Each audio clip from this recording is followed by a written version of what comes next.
गणनायकाय गणदैवताय गणाध्यक्षाय धीमहि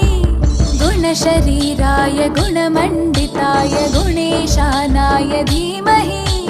गुणातीताय गुणाधीशाय गुणप्रविष्टाय धीमहि